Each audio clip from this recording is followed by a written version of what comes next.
राहुल की कार का इंजन एक अजीब आवाज के साथ रुक गया, ठीक उस पुराने बोर्ड के सामने जिस पर लिखा था मोहनपुरा, जहां जीवन थमता नहीं बदलता है।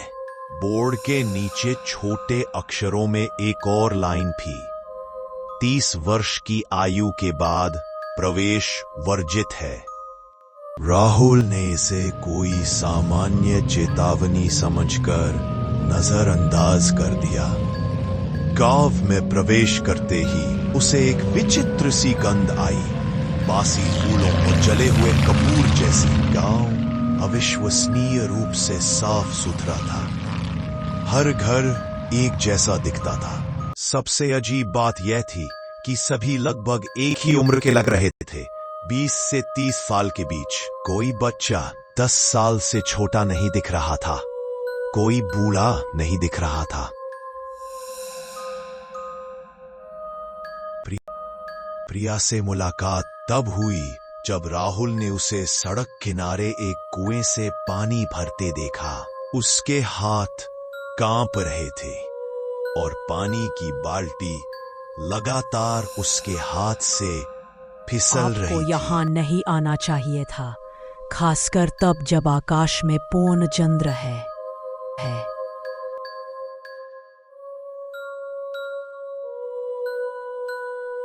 प्रिया के घर में सब कुछ व्यवस्थित था, लेकिन बेहद सादा।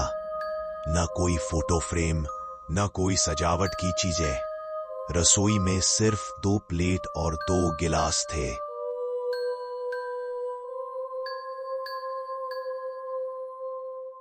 आप यहाँ अकेली रहती हो?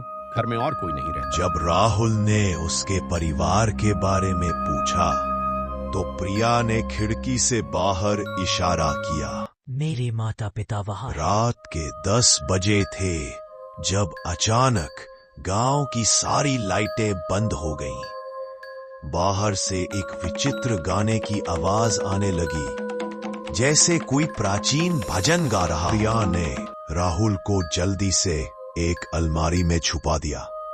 चाहे कुछ भी हो जाए, बाहर मत आना, नहीं तो तुम भी हमेशा के लिए इस जाल में फंस जाओगे। अलमारी की छेद से राहुल ने देखा कि सारे गांव वाले सफेद कपड़े पहने पीपल के पेड़ की ओर जा रहे थे। उनकी आंखें खाली थीं और चेहरे बिल्कुल भावशून्य।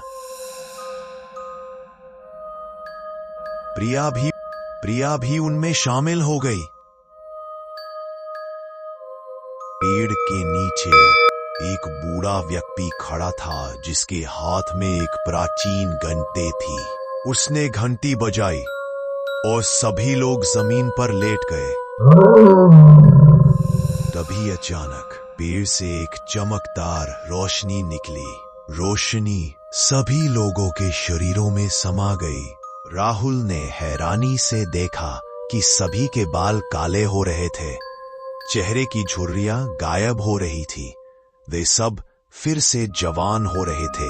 सुबह होते ही राहुल ने देखा कि प्रिया फिर से 28 साल की लग रही थी, लेकिन अब उसके चेहरे पर कोई भाव नहीं था।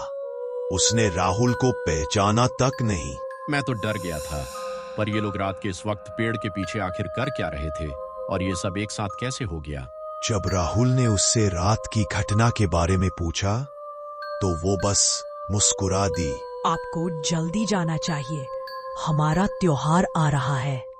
गांव से निकलते समय राहुल ने देखा कि बोर्ड पर एक नई लाइन जुड़ गई थी, यहां समय रुकता नहीं, दोहराता है।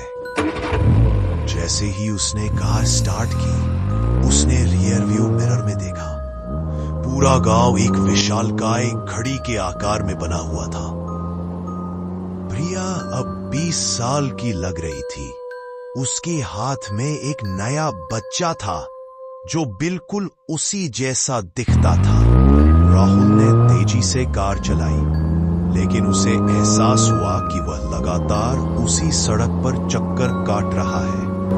हर बार जब वह गांव से निकलता, वह वापस उसी बोर्ड के सामने पहुंच जाता।